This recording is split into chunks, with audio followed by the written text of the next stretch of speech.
Hello दोस्तों, good morning आप सभी को। दोस्तों स्वागत है आपका हमारे करंट अफेयर के एक और नए वीडियो में। दोस्तों मैं एक बार फिर से आपके लिए लेके आ गया हूँ करंट अफेयर्स का 4 जनवरी का वीडियो, 4 जनवरी 2021 का। तो दोस्तों जैसा कि मैंने आपसे कल पूछा था नोवोवैक्स के बारे में कि नोवोवैक्स जिसने एक कोरोना वायरस की वैक्सीन बनाई है, थर्ड फेज ट्रायल में है, यह कंपनी किस देश की है। तो उसका उत्तर आपके लिए सबसे पहले मैं लेके आया हूँ। तो इसमें आपके ऑप्शंस हैं भारत, चीन, जर्मनी और अमेरिका। तो दोस्तों इसका सही उत्तर है डी, अमेरिका की कंपनी है नोवावैक्स। नोवावैक्स एक दवाई बनाने वाली अमेरिका की कंपनी है। और सबसे खास बात यह है कि भारत ने लगभग 1 बिलियन 1 अरब डोज यानी कि 100 करोड़ डोज इसी कंपनी के इसको दवाई बनने के पहले ही ऑर्डर कर दिए हैं दोस्तों। कितने? 1 बिलियन 100 करोड़ डोज, मतलब 100 करोड़ दवाई के डोज ऑर्डर किए जा चुके हैं इस कंपनी को। ये कंपनी जो दवाई बना रही है उस वैक्सीन के लिए। किस चीज़ की वैक्सीन? जो कोरोना वायरस की दवाई बन रहे हैं उसके लिए। मैंने भी आपको कल वैक्सीन के बारे में बहुत सारी जानकारी दी थी कि कौन कौन सी वैक्सीन है। तो अभी फिलहाल भारत में 2 वैक्सीन कोविशील्ड को अनुमति मिल चुकी है। कोविशील्ड जो कि ऑक्सफोर्ड ब्रिटेन द्वारा बनाई गई है और भारत में उसको पुणे की सीरम इंस्टीट्यूट द्वारा बनाया गया है, उसको अनुमति दी जा चुकी है। और साथ ही साथ भारत की एक और वैक्सीन है जो कि भारत बायोटेक द्वारा बनाई जा रही है, उसका नाम है कोवैक्सीन। उसको भी अनुमति दी जा चुकी है, वो भी आपको मिलेगा। उत्तर मैंने बता दिया आपको, लेकिन खैर इन्फॉर्मेशन तो इन्फॉर्मेशन होती है, आपको उसका फायदा होगा आगे। बहुत सारी वैक्सीन है ट्रायल पे चल रही हैं। तो ये जो नोवैक्स है, इसने जो वैक्सीन बनाई है उसका नाम है NVX कोव 2373। क्या है उसका नाम दोस्तों? आप लिख लें चाहे तो, पूछा खैर नहीं जाएगा ये, लेकिन बस NVX COV कोव 2373 ये वैक्सीन है। और इम्पॉर्टेंट इसको जानना इसलिए कि भारत ने इसके 1 अरब सैंपल ऑर्डर किए हैं दोस्तों। भारत ने बहुत सारी कंपनियों के भी ऑर्डर किए, लेकिन इसके भी उन्होंने ऑर्डर किए हैं। बहरहाल दूसरा क्वेश्चन है, भारत में विकसित और भारत में निर्मित वैक्सीन कौन सी है जिसे आज सरकार ने अनुमति दे दी है। तो भारत में विकसित और भारत में निर्मित दो वैक्सीन है, मतलब 2 चीजें। भारत में उस पर रिसर्च की गई है और उसी का उसका निर्माण किया गया है। तो पूर्ण रूप से भारतीय वैक्सीन कौन सी है? आपके ऑप्शंस हैं कोविशील्ड, कोवैक्सीन, स्पुतनिक या इनमें से कोई नहीं।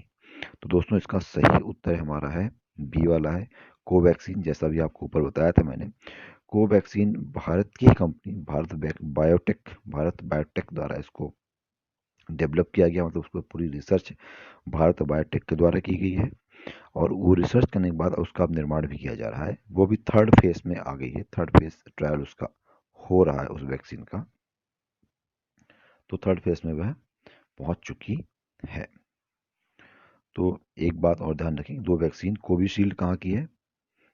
ये जो कोविशील्ड और कोवैक्सीन दोनों को ये अनुमति मिल चुकी भारत में। भारत में सिर्फ अभी 2 ही वैक्सीन को अनुमति मिली है जिनको अब लगाया जाएगा लोगों को।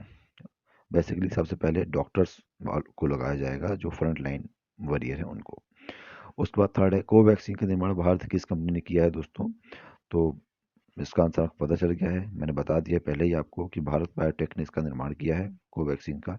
ये स्वदेशी इकलौती वैक्सीन है अभी तक की। तो पता होना चाहिए कौन सी। ये प्रश्न कहीं ना कहीं जरूर पूछा जाएगा, और खासकर वो बच्चे जो कांस्टेबल तैयारी कर रहे हैं अभी आने वाले एग्जाम में, या फिर सीजे में, या फिर एडीपीओ में, ये प्रश्न पक्का पूछा जाएगा, गारंटी है मेरी। कोवैक्सीन, इसको आप अलग से लिख के रख ले। कोवैक्सीन और कौन सी कंपनी? भारत बायोटेक की है। उसके बाद दोस्तों एक इसी कोरोना के साथ साथ एक और न्यूज आ रही है, उसी संबंधित करंट अफेयर्स का चौथा प्रश्न है ये कि भाई हिमाचल प्रदेश में 1,000 प्रवासी पक्षियों की मौत किस कारण से हुई है। और पक्षियों की मौत किस कारण से होती है दोस्तों, आपको जनरल आइडिया तो होगा, लेकिन फिर भी जिनको नहीं है उनके लिए प्रश्न है ये। कोरोना वायरस से हुई है, बर्ड फ्लू से हुई है, सर्दी से हुई है, या फिर इनमें से कोई, नन ऑफ दिस नहीं।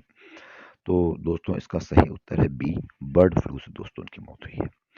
दोस्तों बर्ड फ्लू खास बात यह है कि फ्लू होता है एक प्रकार का जो पक्षियों में होता है, और सबसे ज़्यादा पक्षियों को ही प्रभावित करता है। ये इंसानों को भी होता है, कभी कभी तो होता है कि बर्ड फ्लू से ये पक्षियों से इंसानों में भी आ जाता है, लेकिन ये खास बात है कि इंसानों को ज़्यादा असर नहीं करता है। इसका इसका इंक्यूबेशन पीरियड, बर्ड फ्लू का इंक्यूबेशन पीरियड कितना है? 5 दिन है दोस्तों, 5 दिन। अब ये इंक्यूबेशन पीरियड क्या हुआ? इंक्यूबेशन पीरियड मतलब ये हुआ कि लक्षण आने में, अगर किसी व्यक्ति को बर्ड फ्लू हो जाता है तो कम से कम 5 दिन लगेंगे उसके शरीर में इस बर्ड फ्लू के लक्षण दिखने में।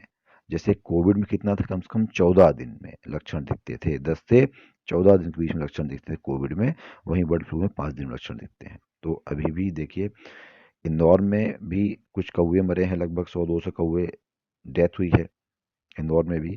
तो हमें थोड़े अभी, जब तक वैक्सीन नहीं मिल जाती है, बहुत सावधानी से रहना है। जब तक वैक्सीन नहीं, तब तक हमारा जो मास्क है वही वैक्सीन है। सैनिटाइज सैनिटाइज करें अपने हाथ को और मास्क पहने। दोस्तों फिर अगला है, भारत का सबसे ठंडा ठंडा क्षेत्र कौन सा माना जाता है? किसको सबसे ज़्यादा ठंडा क्षेत्र कहा जाता है? तो इसमें आपके ऑप्शन है श्रीनगर, द्रास, चेरापूंजी और चंडीगढ़। तो दोस्तों भारत का सबसे ठंडा क्षेत्र माना जाता है द्रास को दोस्तों, बी द्रास।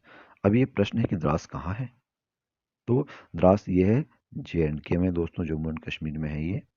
अब जो कि केंद्र शासित प्रदेश बन चुका है, अब राज्य नहीं रहा, तो वहाँ है ये। -40 तक तापमान वहाँ पर जाता है, कितना? -40 तक। लेकिन इस बार ये न्यूज़ में क्यों आया? न्यूज़ में इसलिए आया है क्योंकि अभी तक यहाँ का तापमान -30 भी नहीं पहुंचा है, -27 तक पहुंचा है बस। क्यों? ऐसा कभी होता नहीं था। तो वैज्ञानिक इस पे शोध कर रहे हैं, और संभावित है कि अगली जनवरी 7 से 9 के बीच में सर्दी बढ़ेगी, ऐसा न्यूज़ में पता चला है। अब ये तो भाई भारत का सबसे ठंडा क्षेत्र है। अब दुनिया का सबसे ठंडा क्षेत्र कौन सा माना जाता है? तो ये आपको पता होना चाहिए, साइबेरिया। कौन सा दोस्तों? साइबेरिया दुनिया का सबसे ठंडा क्षेत्र है। यहाँ -60 तक तापमान आराम से पहुंच जाता है। और जो हमारा द्रास है, ये दुनिया का सेकंड, दूसरा सबसे ठंडा क्षेत्र है। तो दो होते हैं इसके, दो प्रकार से हम क्वेश्चन नंबर 5 को देख सकते हैं। ये भारत का सबसे ठंडा क्षेत्र द्रास हो गया, और दुनिया का दूसरा सबसे ठंडा क्षेत्र कौन सा है? वो भी द्रास है। आगे चलते हैं, चलिए। मध्य प्रदेश का पहला पैगोडा कहाँ बनेगा, या कहाँ बनाया जा रहा है? अब दोस्तों ये पैगोडा क्या होता है? तो दोस्तों पैगोडा का मतलब होता है बौद्ध मंदिर, बौद्ध विहार, उसको पैगोडा कहा जाता है। बौद्ध लोग उसको पैगोडा ही बोलते हैं। तो कहाँ बनाया जा रहा है मध्य प्रदेश का पहला पैगोडा? आपके ऑप्शंस हैं इंदौर, ग्वालियर, भोपाल और मंदसौर। दोस्तों उसका सही उत्तर है सी, भोपाल में। जी हाँ दोस्तों, भोपाल में यह पैगोडा बनाया जा रहा है। और भोपाल में कहाँ पर? जो चूनाभट्टी इलाका है उधर बनाया जा रहा है। चूनाभट्टी इलाके में मैत्रेय बौद्ध विहार है। क्या नाम है दोस्तों? मैत्रेय मैत्रेय बौद्ध विहार है वहाँ पर, वहीं पर ये बनाया जा रहा है। और इसी मैत्रेय बौद्ध विहार में बुद्ध जी की 25 फीट की मूर्ति वहाँ बनी हुई है। आप जाएं, आप घूमने, आपको बहुत अच्छा लगेगा वहाँ पर। अगला क्वेश्चन दोस्तों है कि दुनिया का सबसे बड़ा तितली गार्डन कहाँ पर है? दुनिया का सबसे बड़ा तितली गार्डन कहाँ पर है दोस्तों? आपको बताना है। आपके ऑप्शन हैं अमेरिका, इंग्लैंड, चीन और दुबई।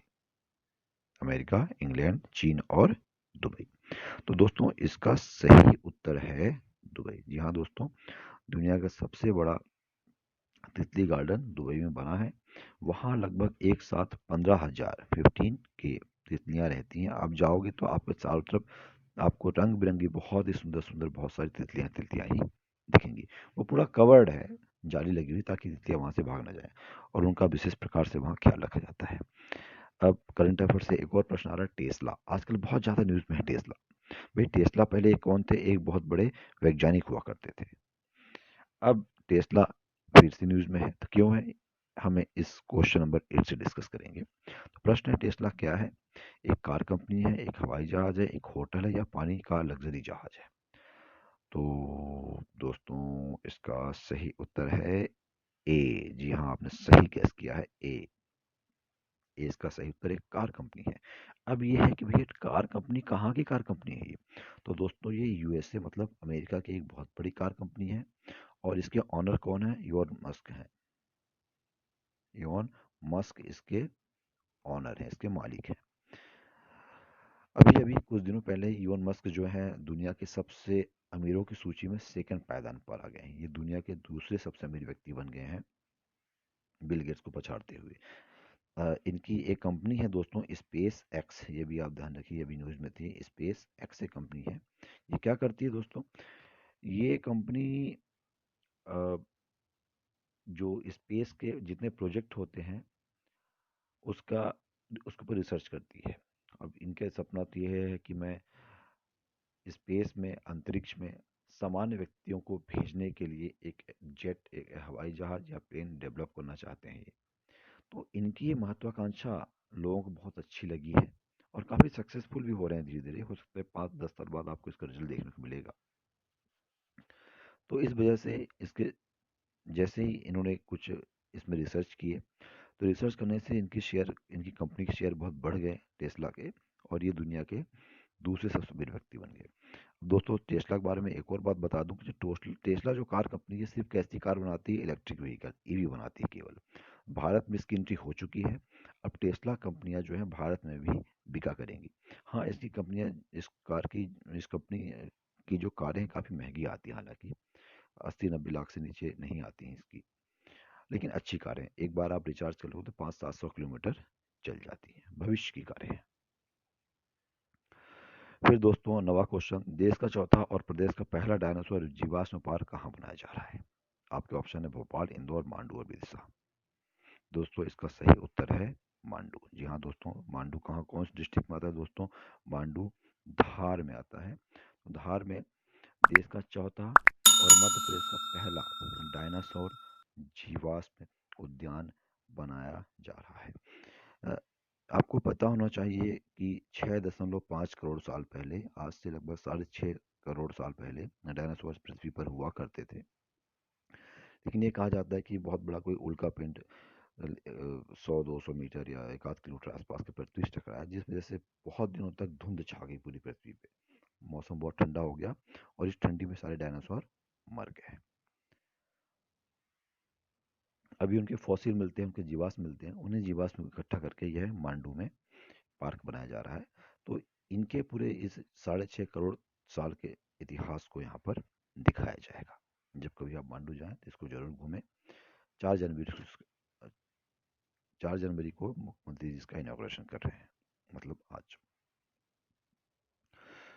दोस्तों अगला क्वेश्चन है कि बूटा सिंह किस रूप से जाने जाते हैं?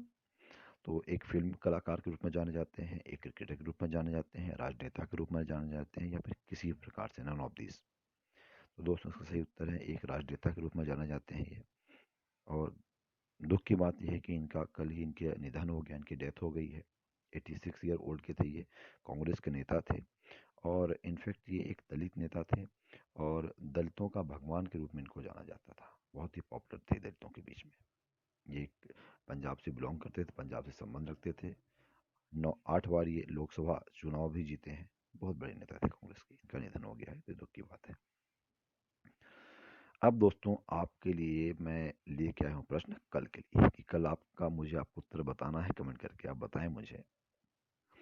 तो भारत देश में किसी भी व्यक्ति को, गलत हो गया टाइपिंग में दोस्तों, ये व्यक्ति नहीं है, ये वैक्सीन है ना, मतलब टीका। वैक्सीन को हम क्या बोलते हैं? टीका बोलते हैं। तो भारत देश में किसी भी टीके के निर्माण को अंतिम स्वीकृति कौन देता है? मतलब कौन सी संस्था है जो उसको अपनी अंतिम स्वीकृति देती है साथियों? तो आपको मुझे बताना है। बाकी मैं तो बताऊंगा ही आपको इसका उत्तर कल। तो दोस्तों ये था हमारा आज का वीडियो। आशा करता हूँ आपको पसंद आया होगा। अब आप प्लीज़ इसको शेयर ज़रूर करें, ताकि मैक्सिमम लोगों को फ़ायदा मिले और हमारे भी सब्सक्राइबर्स बढ़ें। वी नीड, हम मेहनत करें तो थोड़ा तो लोग जब अप्रिशिएट करते हैं तो अच्छा लगता है। तो आपसे रिक्वेस्ट है कि आप सब इसको शेयर करें जो भी देख रहे हैं। एंड आपने देखा, इसलिए बहुत बहुत धन्यवाद आपका। हम मिलते हैं एक और नए वीडियो में। दोस्तों इसके अलावा हमने जो है मध्य प्रदेश के जो संपूर्ण अध्ययन जनरल नॉलेज का वीडियो डाला, हमने अपलोड किया है, आप उसको जाकर चेकआउट कर सकते हैं। काफ़ी अच्छे वीडियो हैं। हम मध्य प्रदेश का पूरी श्रृंखला लेके आ रहे हैं, तो आप हमारे चैनल से जुड़िए। आगामी एग्जाम में करंट अफेयर्स, मध्य प्रदेश और अन्य सारी इन्फॉर्मेशन आपको हमारे चैनल में मिल जाया करेगी। It is going to be very fruitful to you. अगर आप हमसे जुड़ते हैं तो आपका बहुत फ़ायदा होने वाला है।